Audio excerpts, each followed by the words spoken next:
Hey everyone, RogueGold here, and we just got done watching the first agent briefing for the Division 2. Now, they explained kind of at the start that this is going to be a new regular thing that they do for the game, which are pre-recorded videos that they release online that kind of recap everything that has happened in the game recently that you need to know, as well as kind of give a bit of a sense of what to expect in the weeks and months moving forward. It's not so much a roadmap as much as a detailing and just kind of confirmation of stuff that people might be a little bit confused or was ambiguous before. So it's pretty helpful, but we also got some really new and interesting information with this agent briefing today, and this was on August 12th, so should be pretty interesting. Some Season 10 stuff, some other stuff moving forward, pretty exciting. Let's get into the recap. Alright, so Daria was there to break everything down for us, and she started by showing the updated roadmap that we got for the rest of 2022 that was released for the Division universe. I'll put that up on screen as well as other stuff later in the video, so keep your eyes there for that stuff. But she reiterated the stuff that we can expect in Season 10 and Season 11.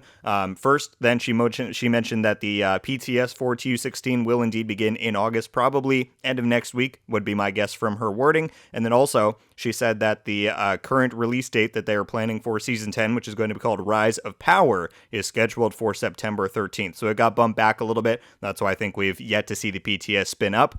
So that kind of aligns with that timeline now. Again, I would say expect the PTS end of next week, maybe the week after, but September 13th is when they're currently slating Season 10 to fully release, so that should be pretty exciting. She then just quickly broke down the stuff that we can expect in Season 10, which we do know about, but she does get into it a bit later, which is pretty cool. That includes new countdown changes, 2 new legendary missions, apparel events, quality of life updates, stuff like that. Pretty cool. Then they quickly went into the spec revamp and didn't really tell us anything new, but it's nice to hear a further update on it. They reiterated that while they know a lot of people are anticipating it, they don't yet have a current committed release date for it. They're going to wait until they are fully confident that they're ready to release it to get it out there to everybody. And they kind of put up a graphic of all the different things you can expect with that, which wasn't able to write it all down because it was a lot of stuff. But from my glancing, it looked like stuff we all already knew, but that's up on screen if you want to take a look at all the different features you can expect with that. As always, I'm very excited for that when it eventually makes its way into the game, but no committed date as of yet. They then reiterated that Year 5 is now in development, so that is very awesome.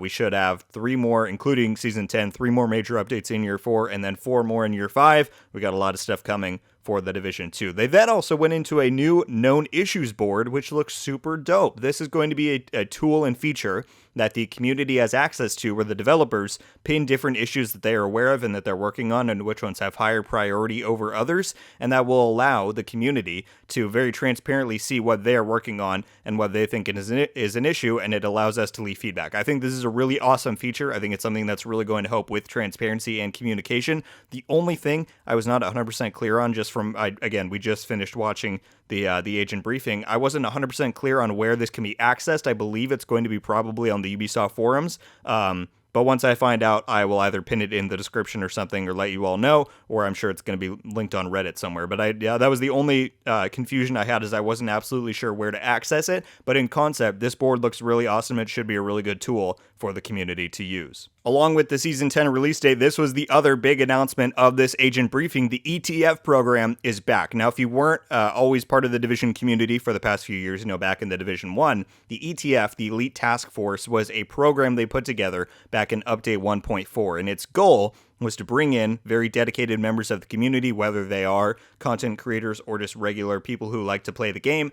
And the point was to have them try stuff out that's in development, give early feedback, and kind of guide where things head for the future of the game. It's had mixed responses before. Some people think it's more of a publicity stunt, which I think is questionable because they never really publicize anything about it. It's usually kept pretty under wraps. And so far we've had 4 phases of that. There was Alpha, Bravo, Charlie, and Echo, and now ETF Foxtrot is in the works. And so there's a QR code you're seeing on screen right now. That was the way that they said you can access the application form to fill it out and potentially become a part of it.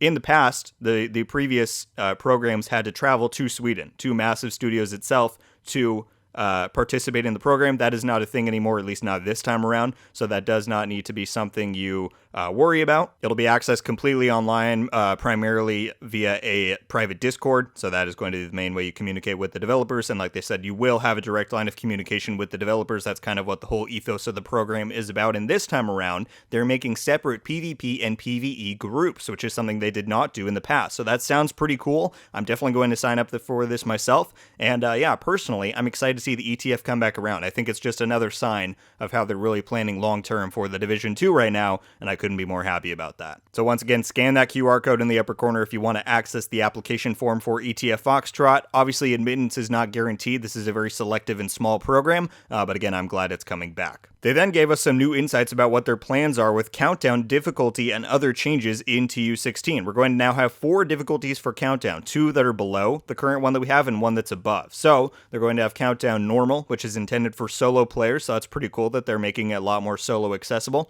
They're then making a hard difficulty, which is meant for 8 casual players. Then the current difficulty that we have in-game is going to now be known as Challenging, which is 8 match-made players. And lastly, Heroic is going to be intended for 4 to 8 hardcore players. So that's nice that they're introducing more variety, should allow more people to access the content, even though it was relatively solo-friendly with matchmaking, as far as not needing to communicate with your teammates, but more variety always helps, and hopefully this will make it more accessible and more fun for more people. They also talked about a few of the additional changes they plan on bringing to the game mode in the coming update. The first is that teammates will no longer be able to be kicked by the leader of the group. That should help with some griefing things, although I don't know if I've seen a ton of that myself, but that's always good to try and prevent that as much as we can. They're introducing a new loot buff to the second wave of hunters to basically de-incentivize people from leaving after you kill the first original hunters that are guarding the countermeasures. That is something that has been pretty prevalent in the mode, unfortunately, and so hopefully this will kind of incentivize those people to stick around and not mess up the experience for everybody else. And then lastly, they're going to introduce new countermeasures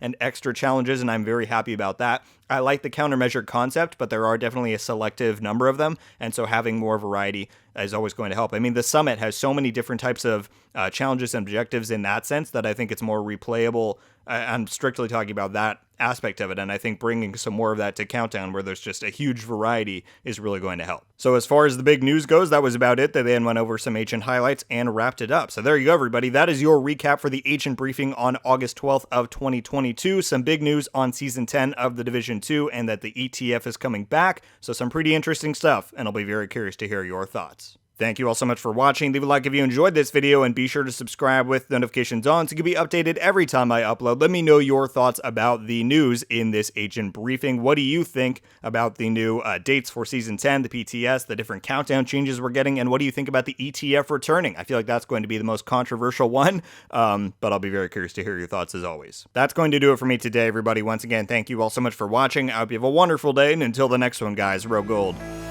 out.